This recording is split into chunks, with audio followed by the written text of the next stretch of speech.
નમસ્કાર વિદ્યાર્થી મિત્રો, ફરીથી ઓનલાઈન એજ્યુકેશનમાં શુભમ સ્કૂલ દ્વારા અપાતા શિક્ષણમાં આપનું હાર્દિક સ્વાગત છે.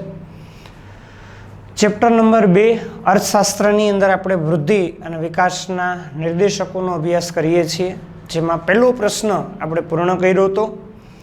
વૃદ્ધિનો અર્થ, એની વ્યાખ્યાઓ 2 જોઈ અને એની મર્યાદાઓનો અભ્યાસ કર્યો. પ્રશ્ન નંબર 2 આર્થિક વિકાસ, આગળ આખું ચેપ્ટર સમજવા માટે આ બંને પ્રશ્નોનો ખૂબ જ ગહનતાથી અભ્યાસ કરવો જરૂરી છે. તો બીજો પ્રશ્ન છે આર્થિક વિકાસનો અર્થ આપી એના લક્ષણો અને એની મર્યાદાઓ સમજાવો.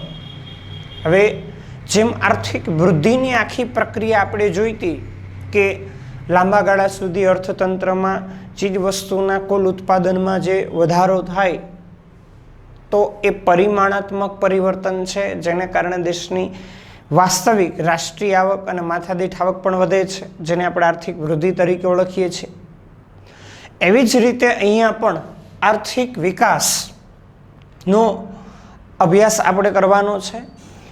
વિકાસ એટલે કે આર્થિક વિકાસની પ્રક્રિયા ક્યારથી શરૂ થઈ છે, વિકાસની પ્રક્રિયા કોના દ્વારા આગળ વધારવામાં આવે છે અને કેવી રીતે વિકાસની પ્રક્રિયા આગળ વધે છે. તો આગળ આપણે જે વાત કરી મુજબ વિશ્વના બધા જ દેશોને આર્થિક દ્રષ્ટિએ 2 વિભાગમાં વર્ગીકૃત કરવામાં આવ્યા છે. એમાંથી પહેલો વિભાગ છે કે વિશ્વના વિકસિત દેશો કે જેનો આર્થિક વિકાસ થઈ ચૂકેલો છે. બીજું વિકાસશીલ દેશો કે જે દેશો પોતાનો આર્થિક વિકાસ કરી રહ્યા છે. તો વિકાસશીલ દેશોમાં મુખ્યત્વે કયા ખંડના દેશો છે? તો કે એશિયા ખંડના છે, આફ્રિકા ખંડના છે અને લેટિન અમેરિકા એટલે કે દક્ષિણ અમેરિકાના. તો આ એશિયા, આફ્રિકા અને લેટિન એટલે કે દક્ષિણ અમેરિકાના જે વિકાસશીલ દેશો છે કે જે પોતાનો આર્થિક વિકાસ કરી રહ્યા છે, એવા દેશો વર્તમાન સમયમાં આર્થિક વિકાસ સાધવા માટે સક્રિય બન્યા છે. બધા દેશો દ્વારા એવો પ્રયત્ન થાય કે કેવી રીતે પોતાના દેશનો આર્થિક વિકાસ થઈ શકશે. બીજું વિકસિત દેશો કે જેનો આર્થિક વિકાસ થઈ ચૂકેલો છે, જેમાં America, Japan, Germany, England, France આ બધા વિકસિત દેશો છે. જે દેશો એવા છે કે જે આર્થિક રીતે સમૃદ્ધ છે, જેનો આર્થિક વિકાસ થઈ ચૂકેલો છે, જે દેશો પોતાની રાષ્ટ્રીય આવક, માથાદીઠ આવકને ઉચ્ચ સપાટીએ ટકાવી રાખવા એટલે કે જાળવી રાખવા માટેનો પ્રયત્ન કરે છે. એટલે વિશ્વના વિકાસશીલ દેશો એશિયા, આફ્રિકા અને લેટિન અમેરિકાના દેશો આર્થિક વિકાસ સાધવા માટે સક્રિય બન્યા છે, આર્થિક વિકાસ કરવા માટેનો પ્રયત્ન કરી રહ્યા છે. જ્યારે વિકસિત દેશો છે એ દેશો આર્થિક વિકાસને ટકાવી રાખવા, એને જાળવી રાખવા માટેનો પ્રયત્ન કરે છે. એનાથી આગળ જોઈ તો વિકાસની પ્રક્રિયા કેવી છે? તો કે સતત ચાલતી પ્રક્રિયા છે. કારણ કે ટૂંકા સમયગાળામાં એટલે કે 2, 5, 10 કે 15, 20, 50 વર્ષમાં કોઈ પણ દેશ આર્થિક દ્રષ્ટિએ સંપૂર્ણ રીતે સમૃદ્ધ બની શકતો નથી. એટલે કોઈને કોઈ બાબતો પર એને બીજા પર આધાર રાખવો પડે છે. એટલે પોતાના અર્થતંત્રને મજબૂત કરવા, લોકોના જીવન ધોરણને સુધારવા, દેશની સમસ્યાઓને દૂર કરવા ખૂબ લાંબા સમયગાળા સુધી દેશ દ્વારા પ્રયત્ન થઈ છે. એટલે વિકાસની પ્રક્રિયા છે એ સતત ચાલતી પ્રક્રિયા છે. દાખલા તરીકે ભારતમાં જ 1950માં આયોજન પંચની રચના થઈ હતી અને 1951થી એ આર્થિક આયોજનનો અમલ કરવામાં આવ્યો છે. તો 51થી લઈ અને અત્યાર સુધી સરકાર દ્વારા દેશનો આર્થિક વિકાસ થાય એવા ઘણા બધા પ્રયત્નો થયા છે. પણ તેમ છતાં હજુ ભારત આર્થિક દ્રષ્ટિએ કેવો દેશ છે? તો કે વિકાસશીલ દેશ છે. એટલે કે દેશનો સંપૂર્ણપણે આર્થિક વિકાસ હજુ થઈ શક્યો નથી. એટલે વિકાસની પ્રક્રિયા છે એ સતત ચાલતી પ્રક્રિયા છે. આનાથી આગળ કીધું વિકાસની પ્રક્રિયા એ બહુમુખી પ્રક્રિયા છે. એટલે કે અર્થતંત્રના, દેશના અનેક ક્ષેત્રોમાં પરિવર્તન લઈ આવતી પ્રક્રિયા છે, પરિણામો લઈ આવતી પ્રક્રિયા છે. ખેતી ક્ષેત્રમાં પરિવર્તનો આવે છે, ઉદ્યોગ ક્ષેત્રમાં પરિવર્તનો આવે છે, સેવા ક્ષેત્રોમાં પરિવર્તનો આવે છે, શ્રમિકોની કાર્યક્ષમતાઓ બદલાઈ છે, ટેકનોલોજીમાં ફેરફાર થઈ છે, નવી ઉત્પાદન પદ્ધતિઓ દાખલ થઈ છે. તો આમ દેશમાં અર્થતંત્રમાં જુદા જુદા ક્ષેત્રોમાં વિકાસની પ્રક્રિયાને કારણે અનેક પરિવર્તનો આવે છે. એટલે વિકાસની પ્રક્રિયા છે એ બહુમુખી પ્રક્રિયા છે, એટલે કે અનેક ક્ષેત્રોમાં પરિવર્તન લઈ આવતી પ્રક્રિયા છે. આર્થિક વિકાસનો વ્યાપ છે અહીંયા આપણે જોયું કે બહુમુખી પ્રક્રિયા છે, એટલે અનેક ક્ષેત્રોમાં પરિવર્તન લઈ આવશે. એટલે એનો વ્યાપ એટલે કે એનું કાર્યક્ષેત્ર છે એ ઘણું બધું મોટું કાર્યક્ષેત્ર છે. વ્યાપ ઘણો બધો મોટો છે, મોટું કાર્યક્ષેત્ર ધરાવે છે. શા માટે? કારણ કે આર્થિક વિકાસની અંદર આર્થિક વૃદ્ધિ, જે પહેલો પ્રશ્ન આપણે જોયો હતો, કુલ ઉત્પાદન વધે છે, રાષ્ટ્રીય આવક માથા દીઠ આવકમાં વધારો થાય છે, જેને આપણે આર્થિક વૃદ્ધિ તરીકે ઓળખીએ છીએ. આર્થિક સુખાકારી એટલે કે લોકોને વધુને વધુ સારી ભૌતિક ચીજવસ્તુઓ ઉપલબ્ધ બની શકે, એમની ભૌતિક સંસાધનોના માધ્યમથી સુખાકારીમાં વધારો થઈ શકે. ત્યાર પછી આર્થિક પ્રગતિ કે દેશની માથાદીઠ આવકમાં થતો વધારો, જેને આપણે આર્થિક સુખાકારી તરીકે ઓળખીએ છીએ. તો એ આર્થિક વૃદ્ધિ, આર્થિક સુખાકારી અને આર્થિક પ્રગતિ, આ ત્રણેયનો સમાવેશ આર્થિક વિકાસની પ્રક્રિયામાં થઈ જાય છે. એટલે આર્થિક વિકાસનો વ્યાપ, એમનું કાર્યક્ષેત્ર છે એ ઘણું બધું મોટું છે. નેક્સ્ટ એનાથી આગળ કીધું છે કે આર્થિક વિકાસની પ્રક્રિયામાં આર્થિક વૃદ્ધિ તો એમાં સમાઈ જાય છે, એટલે રાષ્ટ્રીય આવક અને માથાદીઠ આવકના વધારા સાથેના, હવે રાષ્ટ્રીય આવક અને માથાદીઠ આવક વધતી હોય તો એ કયું પરિવર્તન છે? તો કે પરિમાણાત્મક પરિવર્તન છે. કુલ ઉત્પાદનમાં વધારો દર્શાવે છે, દેશની આવકમાં વધારો દર્શાવે છે. તો એ પરિમાણાત્મક પરિવર્તનનો તો સમાવેશ થાય છે, પણ સાથે સાથે વિકાસની પ્રક્રિયામાં કેટલાક ગુણાત્મક પરિવર્તનો પણ આવે છે. હવે એ ગુણાત્મક પરિવર્તનો ક્યાં છે? તો કે દેશનું આર્થિક અને સામાજિક માળખું બદલાય છે. હવે ઇન્ફ્રાસ્ટ્રક્ચર, જેને આપણે આંતરમાળખા તરીકે ઓળખીએ છીએ. આંતરમાળખું એટલે શું?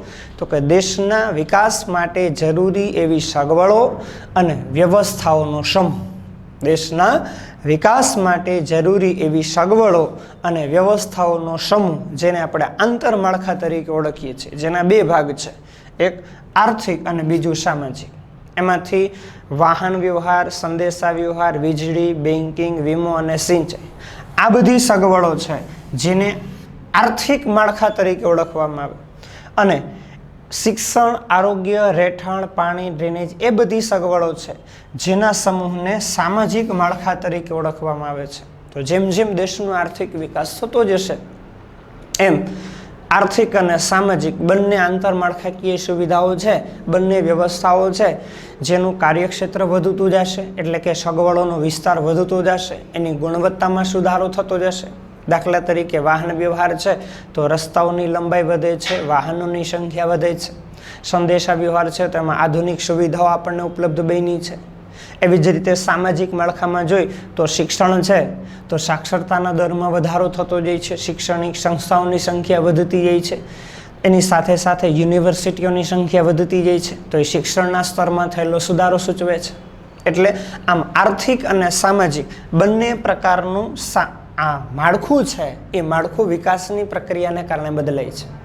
પછી ખેતી ક્ષેત્રનો રાષ્ટ્રીય આવકમાં ટકાવારી હિસ્સો ઘટે છે, જે આપણે 8મા ચેપ્ટરની અંદર જોશું કે 1950-51માં ખેતી ક્ષેત્રનો રાષ્ટ્રીય આવકમાં હિસ્સો લગભગ 53.1% જેટલો હતો, જે વર્ષ 2011-12ની અંદર ઘટી અને 13.9% જેટલો થયો છે. તો એ દર્શાવે છે કે વિકાસની પ્રક્રિયાને કારણે ખેતી ક્ષેત્ર છે એનું મહત્વ ઘટતું જાય છે, એની સામે ઉદ્યોગ ક્ષેત્ર છે, સેવા ક્ષેત્ર છે, એનું મહત્વ વધતું જશે. એટલે એ આખું વ્યાવસાયિક માળખામાં આવેલું પરિવર્તન છે. આપણા વ્યાવસાયિક માળખાના 3 ક્ષેત્રો છે, કૃષિ, ઉદ્યોગ અને સેવા.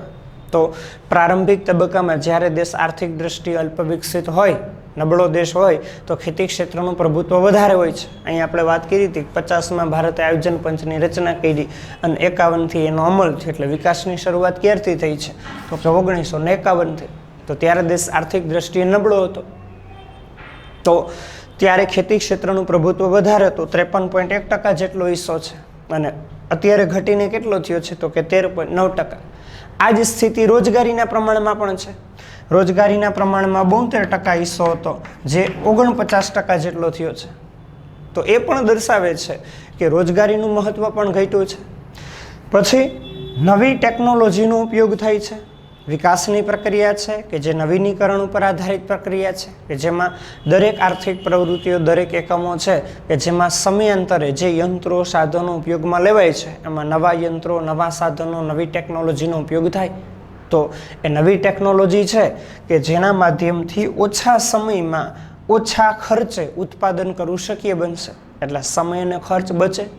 સમય અને ખર્ચ બચે તો ઓછા સમયમાં વધુ એકમોનું ઉત્પાદન કરવું પણ શક્ય બને. એટલે દેશના કુલ ઉત્પાદનમાં વધારો લાવી શકાશે. તો આટલા બધા ગુણાત્મક પરિવર્તનો વિકાસની પ્રક્રિયા દરમિયાન આવે છે કે દેશનું આર્થિક અને સામાજિક માળખું બદલે એટલે દેશનું આંતરમાળખું આખું બદલાય છે. એટલે કે આંતરમાળખાકીય સગવડો છે એની ગુણવત્તામાં સુધારો થાય, એનું કાર્યક્ષેત્ર વધતું જાય, એટલે કે એનો વિસ્તાર વધતો જાય. ખેતી ક્ષેત્ર છે એનું મહત્ત્વ ઘટતું જાય, સામે ઉદ્યોગ અને સેવા ક્ષેત્રનું મહત્ત્વ વધતું જાય. નવી ટેકનોલોજી આવે એટલે ઉત્પાદન પદ્ધતિઓ બદલાય, જેથી વસ્તુના સ્વરૂપો બદલાય છે, એની ગુણવત્તામાં સુધારો થાય છે. તો આવા બધા પરિવર્તનો જ્યારે અર્થતંત્રમાં આવતા હશે અને સતત લાંબા સમયગાળા સુધી કે વર્ષો સુધી આટલા બધા પરિવર્તનો દેશમાં આવે, તો આ પરિવર્તનોને કારણે દેશમાં રોજગારીની તકો વધતી હશે, વધુ શ્રમિકોને રોજગારી પ્રાપ્ત થતી હશે, એટલે એની આવકોમાં વધારો થાય. આવકો વધશે તો વધુ સારી વસ્તુ અને સેવાઓ લોકો ઉપયોગમાં લઈ શકે, જેને કારણે દેશમાં ગરીબી, બેકારી, અસમાનતા આ બધી સમસ્યાઓ છે એનું પ્રમાણ ઘટતું જાય છે. આ આખી વિકાસની પ્રક્રિયા છે. ફરીથી એકવાર જોઈ લઈએ પ્રસ્તાવના. વિશ્વના વિકાસશીલ દેશો, એશિયા, આફ્રિકા અને લેટિન અમેરિકાના દેશો કે જે આર્થિક વિકાસ સાધવા માટેનો પ્રયત્ન કરે છે, જ્યારે વિકસિત દેશો એટલે કે America, Japan, Germany, England, France આ બધા દેશો છે એ આર્થિક વિકાસને ટકાવી રાખવા માટેનો પ્રયત્ન કરી રહ્યા છે. એટલે વિકાસની પ્રક્રિયા છે સતત ચાલતી પ્રક્રિયા છે, કારણ કે વિકસિત દેશો માટે જરૂરી છે, વિકાસશીલ દેશો માટે જરૂરી છે.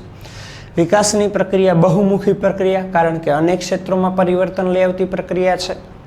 આર્થિક વિકાસનો વ્યાપ મોટો છે. શા માટે?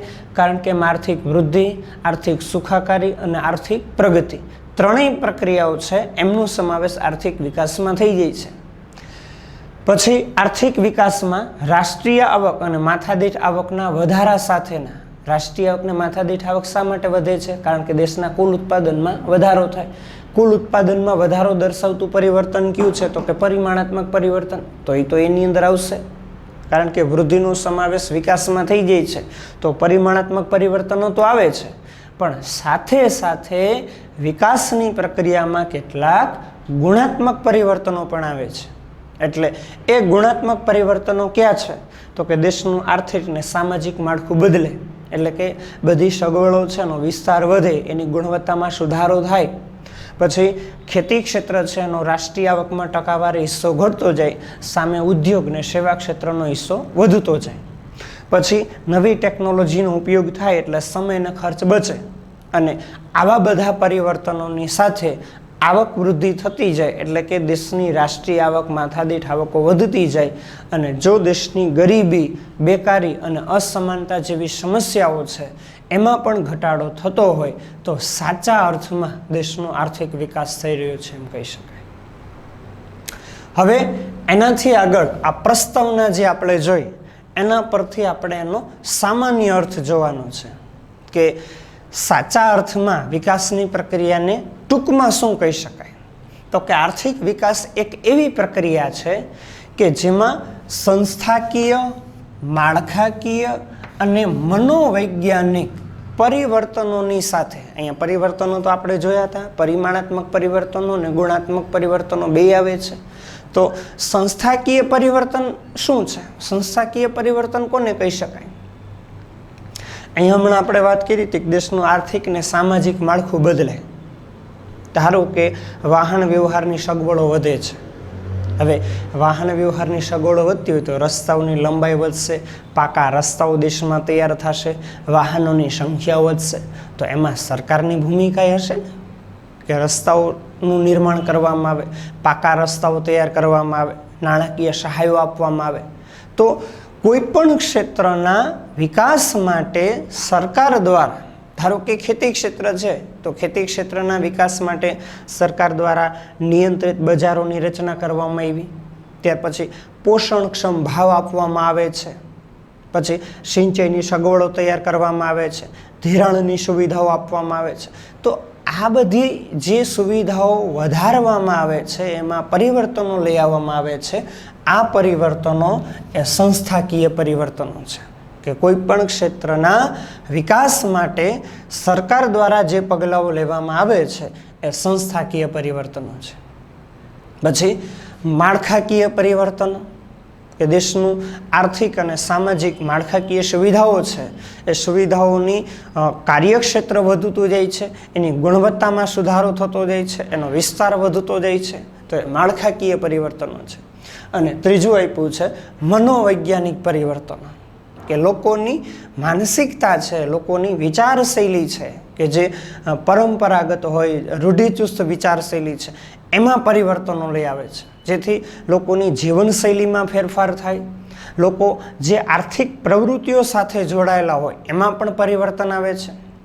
મોટે ભાગે જેમ શિક્ષણનો વ્યાપ વધતો જાય, જેમ આરોગ્યની સુવિધાઓ વધતી જાય, એમ પરંપરાગત વ્યવસાયો છે એમાંથી લોકો અન્ય વ્યવસાયો તરફ કામ કરવા માટે ગતિશીલ બને છે. કે ખેતી ક્ષેત્રમાં પરંપરાગત રીતે પેઢી દર પેઢી જોડાયેલા હોય તો એમાંથી શ્રમિકો નીકળે છે અને એ શહેરી વિસ્તારના અન્ય વ્યવસાયોની અંદર કામ કરવા માટે ગતિશીલ બને છે. તો આ એક લોકોની માનસિકતા છે, લોકોની વિચારશૈલીઓ છે, એમાં પણ વિકાસની પ્રક્રિયાની સાથે પરિવર્તનો આવે છે. એટલે વિકાસ એક એવી પ્રક્રિયા છે કે જેમાં સંસ્થાકીય, માળખાકીય અને મનોવૈજ્ઞાનિક પરિવર્તનોની સાથે સાથે આવક વૃદ્ધિ અથવા અહીંયા આર્થિક વૃદ્ધિ પણ કહી શકાય. આ બધા પરિવર્તનો આવે છે. સરકાર દ્વારા વિકાસ માટેના પગલાં લેવાય, આંતરમાળખાકીય સગવડોનો વિસ્તાર, એની ગુણવત્તા વધે, લોકોની વિચારશૈલીઓમાં પરિવર્તનો આવે. તો આવા બધા પરિવર્તનો આવતા હોય અને અહીંયા આપણે જોયું કે ખેતી ક્ષેત્રનું મહત્ત્વ ઘટતું જતું હોય તો સામે ઉદ્યોગ સેવા ક્ષેત્રનું મહત્ત્વ વધશે. અને એ ઉદ્યોગ ને સેવા ક્ષેત્ર એવા ક્ષેત્ર છે કે જેમાં શ્રમિકોને વધુ સારી આવક પ્રાપ્ત થઈ શકે, ઊંચા વેતન દર પ્રાપ્ત થઈ શકે. તો એવી આવક વૃદ્ધિ થાય, એવું ઉત્પાદન વધે કે જેને કારણે દેશની ગરીબી, બેકારી અને અસમાનતા જેવી સમસ્યાઓ છે, સમસ્યાઓમાં ઘટાડો થશે.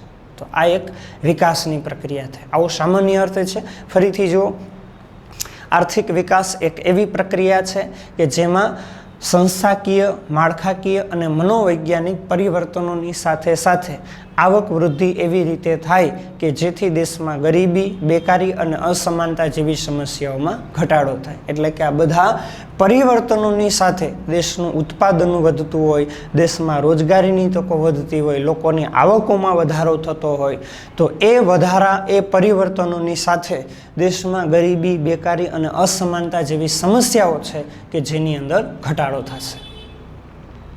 પછી એક વ્યાખ્યાઓ આપણે જોવાની છે, 3 આર્થિક વિકાસની વ્યાખ્યાઓ, જેમાંથી પહેલી વ્યાખ્યા ટેક્સ્ટ બુકમાં, સ્વાધ્યાયમાં 1 માર્ક્સમાં વિકલ્પની અંદર આપેલી છે. એક જ લીટીની વ્યાખ્યા માઇકલ ટોડેરો નામના અર્થશાસ્ત્રી આપેલી વ્યાખ્યા છે, જે બોર્ડમાં 2 વખત પૂછાયેલી વ્યાખ્યા કે આર્થિક વિકાસ એક બહુપરિમાણીય પ્રક્રિયા છે. કેવી પ્રક્રિયા છે?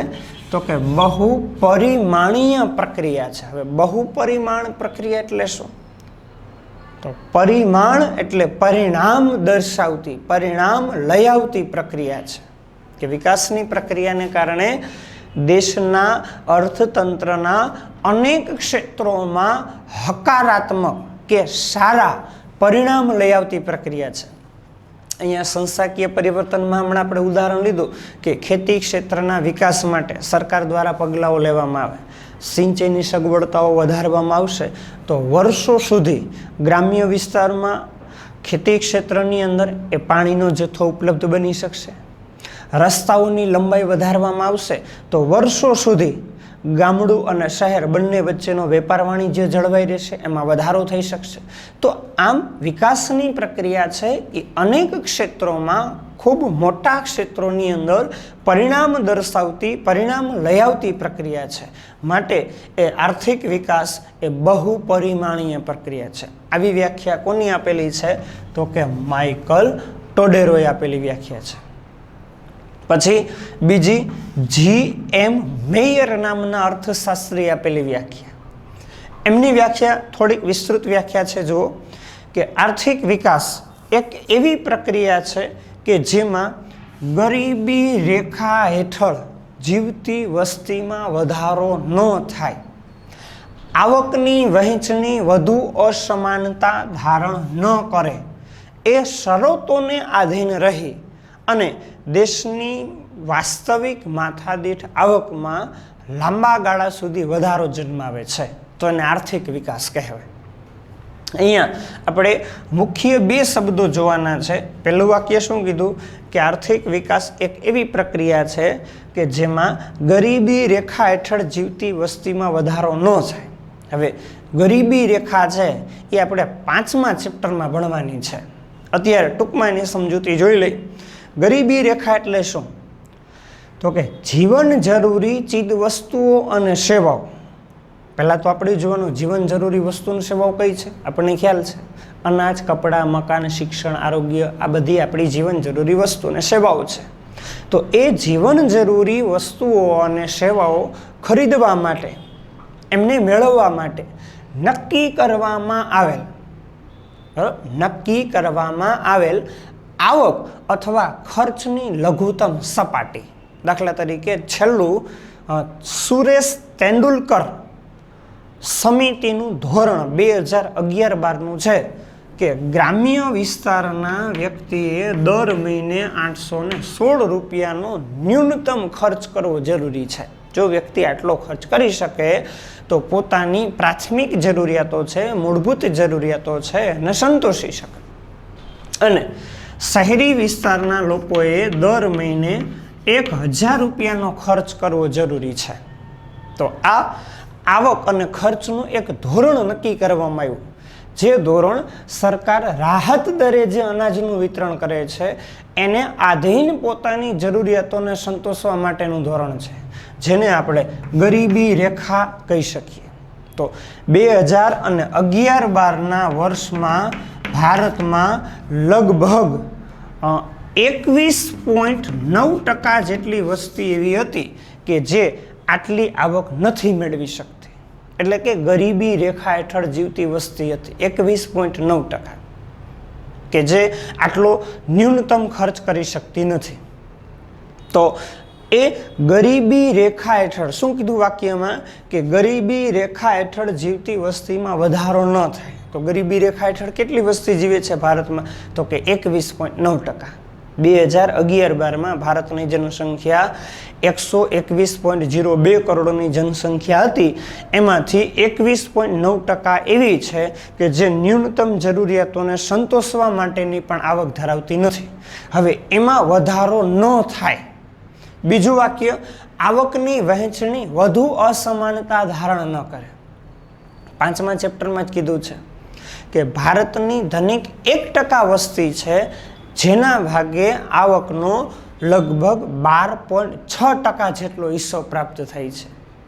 તો એટલી આવક ગરીબોની તરફેણમાં નથી. એટલે કે ગરીબ વર્ગ છે એમને એટલો આવકનો હિસ્સો પ્રાપ્ત થઈ શકતો નથી કે જેટલો ધનિકોને પ્રાપ્ત થાય છે. તો એ શું દર્શાવે છે? તો કે આવકની અસમાન વહેંચણી.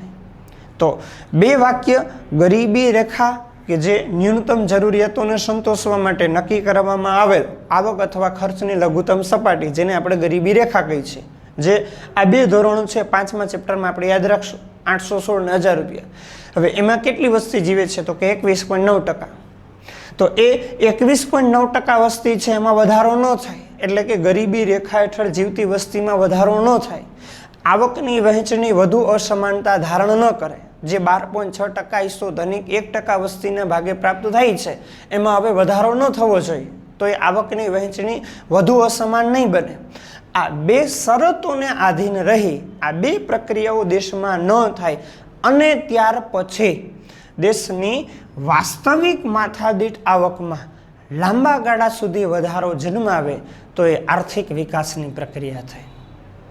બરાબર, વાસ્તવિક શબ્દ મૂક્યો છે એટલે આધાર વર્ષ દરમિયાન જેથી સચોટ મૂલ્ય માથાદીઠ આવકનું પ્રાપ્ત થઈ શકે, કારણ કે કિંમતો પ્રમાણમાં સ્થિર હોય એટલે વાસ્તવિક માથાદીઠ આવકમાં લાંબા ગાળા સુધી વધારો થશે તો દેશના લોકોનું જીવન ધોરણ ઊંચું આવશે, એમની જરૂરિયાતો સંતોષાય, જેથી દેશમાં ગરીબી, બેકારી અને અસમાનતા જેવી સમસ્યાઓ ઘટે છે અને તો સાચા અર્થમાં દેશનો આર્થિક વિકાસ થયેલો ગણાશે. આવી GM મેયર નામના અર્થશાસ્ત્રીય વ્યાખ્યા આપી છે. ફરીથી જુઓ, આર્થિક વિકાસ એક એવી પ્રક્રિયા છે કે જેમાં ગરીબી રેખા હેઠળ જીવતી વસ્તીમાં વધારો ન થાય, આવકની વહેંચણી વધુ અસમાનતા ધારણ ન કરે, એ શરતોને આધીન રહી અને દેશની વાસ્તવિક માથાદીઠ આવકમાં લાંબા ગાળા સુધી વધારો જન્માવે છે. ક્લિયર? ત્યાર પછી છેલ્લી વ્યાખ્યા છે મેકલપ નામના અર્થશાસ્ત્રીએ આપેલી વ્યાખ્યા. એમાં શું કીધું છે જુઓ, કે વસ્તી સ્થિર હોય કે સતત વધતી હોય. હવે ખાસ ભારત જેવા વિકાસશીલ દેશો છે અને ખાસ આપણો દેશ છે કે જ્યાં વસ્તી એ દેશનો સૌથી મોટો પ્રશ્ન છે. જનસંખ્યામાં થતો વધારો એ ભારત માટે સૌથી મોટો પ્રશ્ન છે.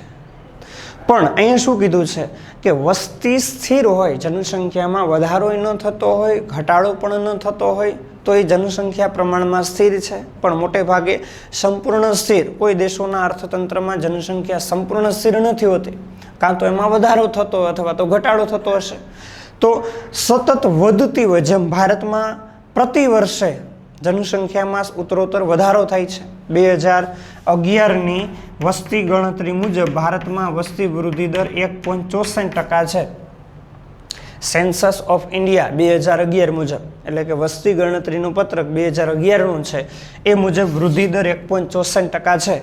એટલે કે લગભગ ભારતની જનસંખ્યામાં પ્રતિ વર્ષે 170 લાખ જેટલો વધારો થાય છે. તો શું થયું? તો કે જનસંખ્યામાં સતત વધારો થયો છે. હવે જનસંખ્યા સતત વધતી હોય કાં તો સ્થિર હોય, પરંતુ ઉત્પાદનના સાધનો ક્યાં? તો કે જમીન, મૂડી, શ્રમ અને નિયોજન, જે ઉત્પાદનના સાધનો છે. અને ઉત્પાદનની રીતમાં, એટલે કે સાધનોનો કેવી રીતે ઉપયોગ કરવામાં આવે છે, કેટલા પ્રમાણમાં ઉપયોગ કરવામાં આવે છે, જે ઉત્પાદનની રીત છે. ક્યાં યંત્રોનો વધારે ઉપયોગ થાય છે, ક્યાં શ્રમિકોનો વધારે ઉપયોગ થાય છે, કેટલા પ્રમાણમાં એનો ઉપયોગ થાય છે, જે ઉત્પાદનોની રીત છે. તો એ ઉત્પાદનના સાધનો અને ઉત્પાદનની રીતમાં ફેરફાર જન્માવતી એવી પ્રક્રિયા કે જેને લીધે દેશની માથાદીઠ આવક વધે છે અને લોકોનું જીવન ધોરણ ઊંચું જઈ શકે છે. હવે ઉત્પાદનના સાધનોમાં ફેરફાર કેવી રીતે થાય? તો કે કુદરતી સાધનો હોય એમાં ફેરફાર ન થઈ શકે, પણ માનવ સર્જિત સાધનો છે એમાં ફેરફાર થઈ શકે. હમણાં ગુણાત્મક પરિવર્તનોમાં આપણે ભણ્યા હતા કે નવી ટેકનોલોજીનો ઉપયોગ થાય, અને નવી ટેકનોલોજીનો ઉપયોગ થશે એટલે ઓછા સમયમાં ઓછા ખર્ચે વધુ ઉત્પાદન કરવું શક્ય બને. તો એ છે ઉત્પાદનના સાધનો અને એની રીતમાં આવેલા પરિવર્તન. દાખલા તરીકે ભારતમાં વીજળીનું ઉત્પાદન છે એ મોટે ભાગે શરૂઆતના વર્ષોમાં પાણીને કોલસા માધ્યમથી થતું, પણ હવે તો કે કોલસાનો જથ્થો દિન પ્રતિદિન ઘટતો જાય છે, એટલે વીજળીનું ઉત્પાદન પવનચક્કીના માધ્યમથી કરવામાં આવે છે. તો એ ઉત્પાદનની રીતમાં થયેલો ફેરફાર છે, જેને લીધે દેશના લોકો છે એની જરૂરિયાતો પૂરતા પ્રમાણમાં સંતોષાઈ શકે અને ઉત્પાદનો વધતા જશે, લોકોને રોજગારીઓ પ્રાપ્ત થતી રહેશે, જેને લીધે દેશની માથાદીઠ આવક વધશે અને લોકોના જીવન ધોરણો છે એ જીવન ધોરણમાં સુધારો આવશે. બરાબર.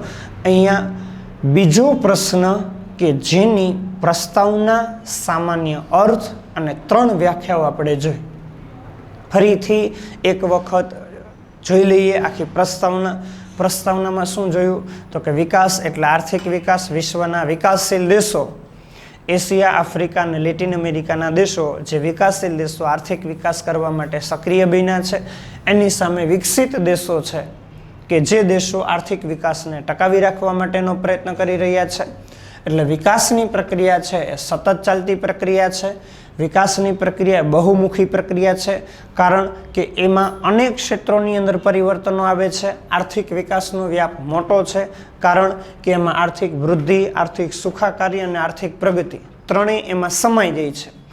આર્થિક વિકાસની પ્રક્રિયા દરમિયાન રાષ્ટ્રીય આવકને માથાદીઠ આવકના વધારા સાથેના પરિમાણાત્મક પરિવર્તનો તો આવે છે, પણ સાથે સાથે ગુણાત્મક પરિવર્તનો પણ આવે છે. ક્યાં ક્યાં ગુણાત્મક પરિવર્તનો આવે તો કે આર્થિક અને સામાજિક માળખું બદલાય, દેશમાં ખેતી ક્ષેત્રનો રાષ્ટ્રીય આવકમાં ટકાવારી હિસ્સો ઘટતો જાય, નવી ટેકનોલોજીનો ઉપયોગ થાય, સમયનો ખર્ચ બચે.